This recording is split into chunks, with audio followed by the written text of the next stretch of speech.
एक बार मैं अपने नानी के गाँव गया हुआ था। ऐसे ही रात में घूमते-घूमते मुझे रात के 11 बज गए। गाँव का माहौल तो आप जानते ही कैसा होता है कि सब पहले ही जल्दी सो जाते हैं। तो वहाँ पे मतलब पूरा सुनसान एरिया हो गया था। मैं भी घर की तरफ जाने लगा, तभी पीछे से मुझे एक औरत की आवाज़ आई। वो औरत मुझसे बोली कि तुम कहाँ से आए हो? मैंने बोला कि मैं यहाँ-यहाँ से हूँ, नानी के यहाँ आया हूँ। उसने बोला अच्छा तुम वहाँ से हो, मतलब मैं तो उन्हें अच्छे से जानती हूँ। फिर वो औरत बोली बड़े दिनों बाद आए हो, मतलब मैंने तुम्हें बचपन में देखा था। मुझे याद नहीं आया कि मैंने इन आंटी को कभी पहले देखा या नहीं देखा। फिर वो आंटी बोली चलो मैं तुम्हारा फ़ेवरेट शरबत बना के तुम्हें पिलाती हूँ। मुझे शरबत जो था वो बहुत पसंद था। मुझे लगा कि शायद ये आंटी सही में मुझे जानती हैं, क्योंकि इनको कैसे पता मुझे शरबत पसंद है।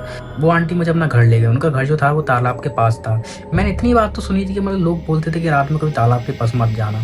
उन आंटी के घर के बाहर एक खटिया पड़ी थी। उन्होंने बोला कि यहीं बैठे हो, मैं तुम्हारे लिए जूस लाती हूँ। मैं उस खटिए पे बैठ गया और फिर वो आंटी अंदर चली गई और फिर मेरे लिए जूस लाई। फिर मैंने जैसे ही वो जूस पिया, वो बड़ा टेस्टी जूस था। फिर मैं अपने नानी के घर वापस आ गया और फिर मेरी नानी पूछे कि तुम इतनी लेट कहाँ से हो गए थे? मैंने अपनी नानी को पूरी बात बताई।